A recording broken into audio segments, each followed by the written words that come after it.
Hi, Darla. It's so nice to have you on the show. How are you doing today?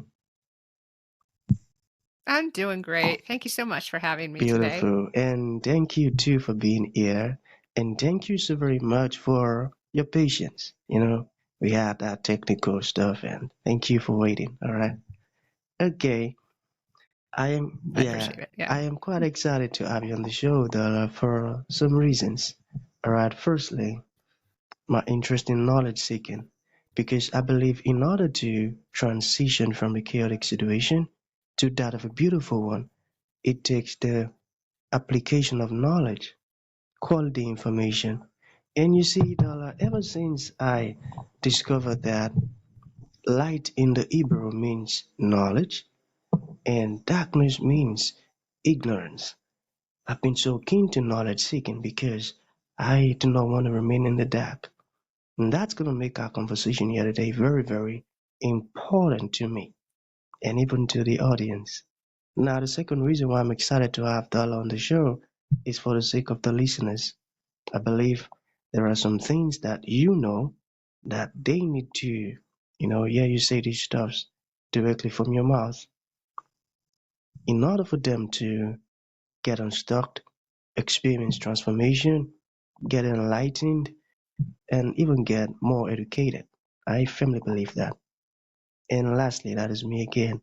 I am quite sure that I am going to learn one or two things from you, from your experiences, your insights, and your story.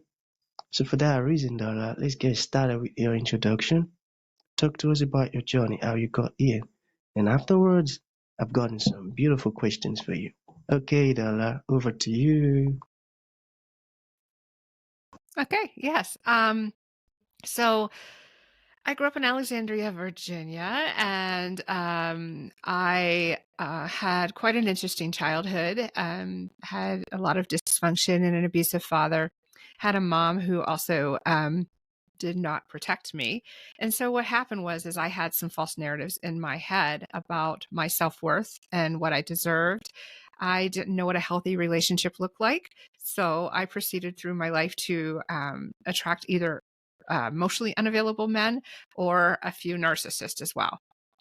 And the journey began 20 years ago in earnest when I met my first narcissist. He was a very handsome, charming man, and he just swept me off my feet. And what I didn't realize is that I was just about to begin a journey of basically a hell that led to 10 years later, a dark night of the soul for me, but a huge learning process. The past 11 years have been all about healing, making mistakes, falling down, getting back up.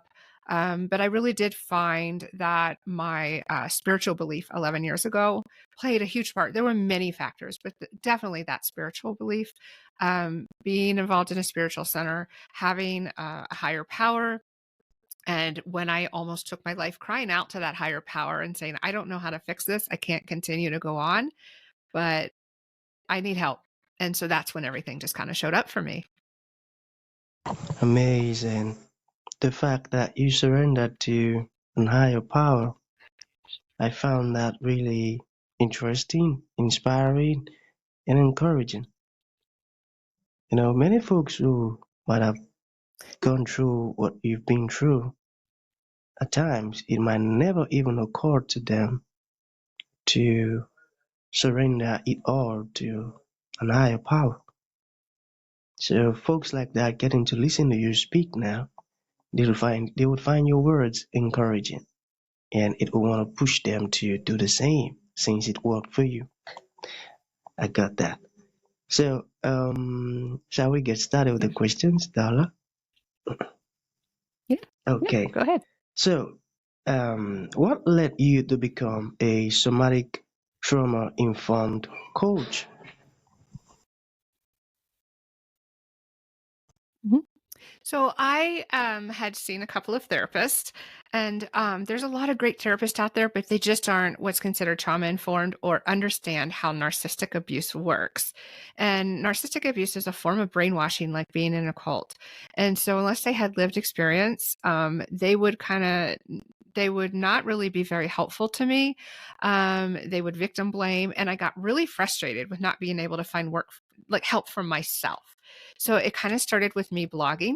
Then I had a free support group that I started, and then it evolved that in February, I decided to take a course in somatics. And that is how our nervous system stores and releases trauma in the body. And I decided that instead of complaining and being angry about this need that I had that wasn't being filled, that I would fill it myself. And certainly, like, especially in my support group, I heal just as much as the other ladies. I love that. I love that. That's a good one you're doing, providing solution. I get that. So let us talk about your one-on-one Mhm. coaching sections. So how do you approach one-on-one coaching sections to help clients regain their personal power? Yes. So a client's going to come to me obviously with an issue or a challenge. Um, let's use an example. I'm really triggered. My boyfriend, husband, he goes silent for a while. He gets angry with me and he doesn't talk to me for several days, or he disappears. He doesn't return my text messages. I'm really stressed and I'm very anxious. So I'm going to say, "Great. What kind of sensations do you have in your body? What are you feeling?" A lot of times it's a sick stomach, a tight chest, sore throat, tight throat. And so we'll talk about that a little bit. And then we're going to talk about, okay, when did you feel that in the past? And almost always, it's going to be a past experience, but it almost always goes back to childhood. Oh, my dad used to yell at me a lot, or my mom. I'll use a personal example. My mom did silent treatment with me. My mom, she would get really mad at me when I wouldn't do everything she wanted, and so she would totally ignore me for days. And I started to feel that my throat tighten up. And then through a series of questions, we kind of get to the bottom of it. Where did you learn, or what were you feeling back then? What was going on? There's a part of you that's upset. What would that part say? If that part was mad at your mom, what would that part say to your mom? I went through a process just a few days ago myself with this. And so what we do is we don't rehash the entire childhood, all of the trauma that's ever happened to you. We focus on this one moment in time. We sit in the discomfort and we talk about why that discomfort's there. And then what we try to do is heal that little moment in life and bring it forward, so that trigger maybe not necessarily goes away completely, but it's not as deep, it's not as intense. I got that. You see, the fact that you are always going to the bottom, the root, I truly love that. Yeah. Because you see, many folks Mhm. just attend to problems from the surface, and once that is cleared out, it comes back again. But the fact that you are approaching it from the root now tells that it wouldn't even have the strength or power to, come out again like it used to. I got that. And that's a good one you're doing. I love that. Okay, Thank you. yeah, so how can someone begin their healing journey from trauma and toxic relationships? Mhm. Um, it can start in a variety of ways, but often how it will be is we often don't know we're being abused. That was my story for sure. But if you first start with how you're feeling, how does this person make me feel? Do you feel a twinge in your stomach? Do you not feel safe with them?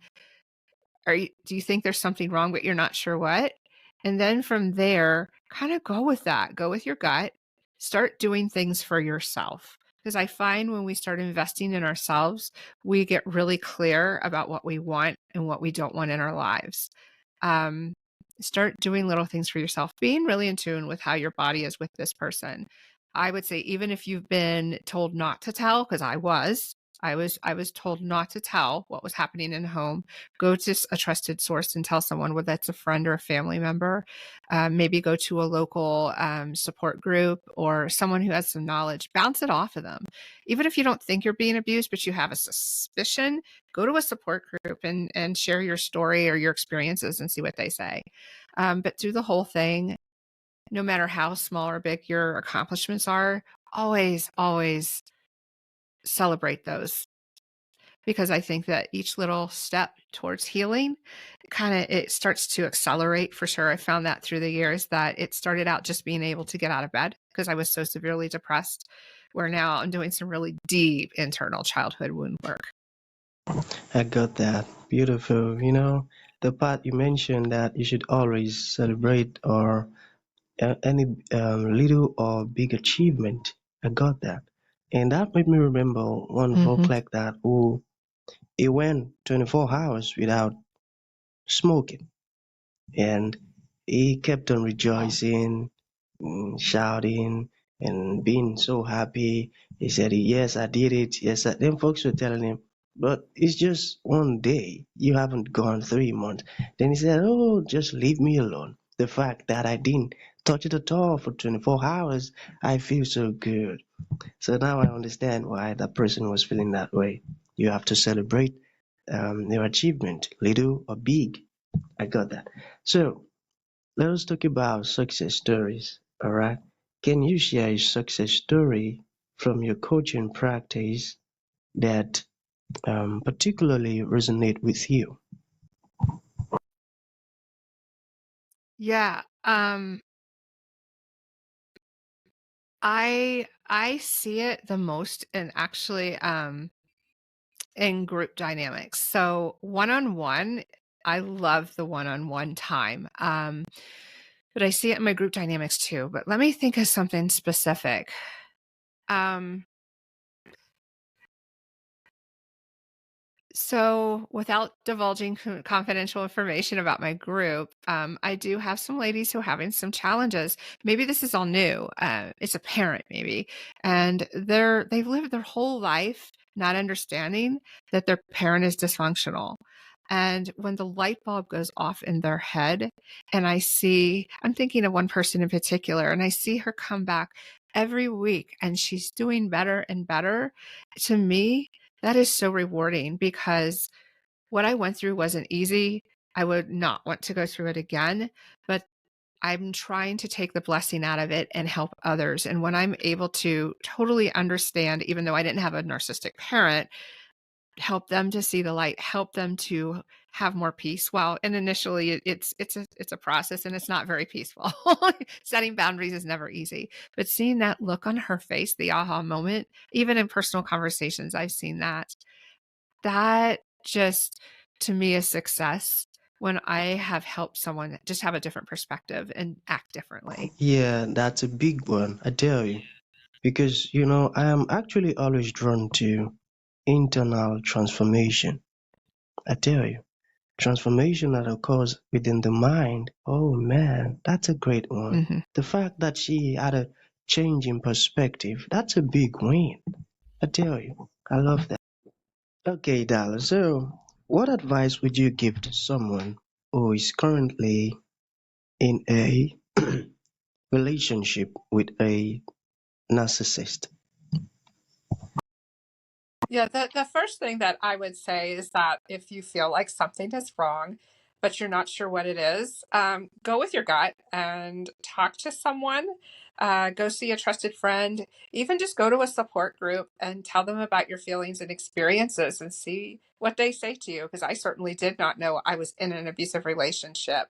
That is really the best way. Also, just go ahead and invest in yourself because I think once we invest in ourselves, we get really clear about what we do and what we don't want. Because naturally, when we start getting to know ourselves, we start starting to love ourselves, like ourselves. We're going to want that from other people. That's right, that's right, I got that.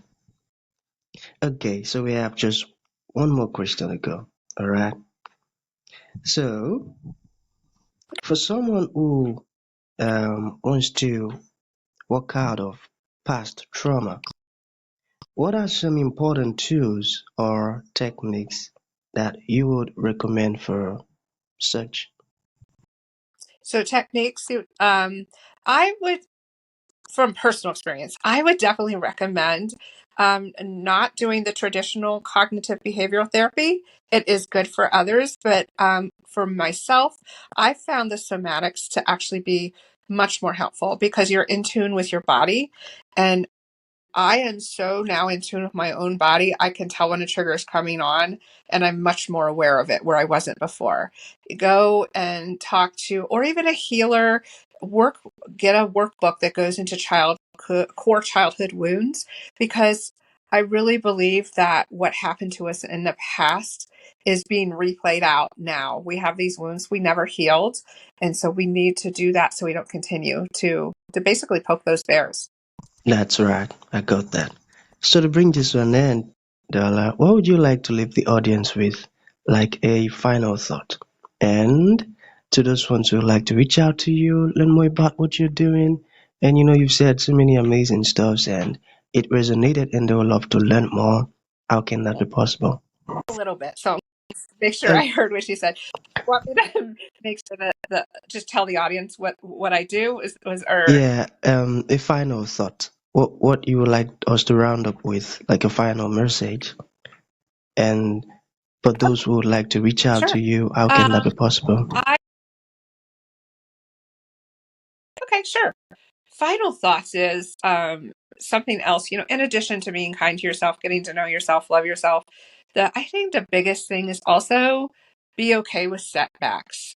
I just in this past week had a couple of setbacks, and they are inevitable. They are going to happen. It's okay. Brush yourself off. Try to, think about that, and don't beat up on yourself. Just pick up for where you left off. And if people want to meet me or find me, they can find all of my social media links on highvaluewoman.info. Information for one-on-one appointments, support group, my blog, my podcast, all of that is there on my website.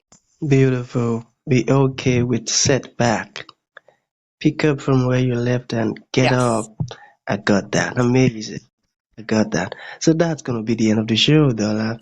Thank you for coming and thank you for sharing these beautiful words with us. It means a whole lot. Thank you. Thank you so much.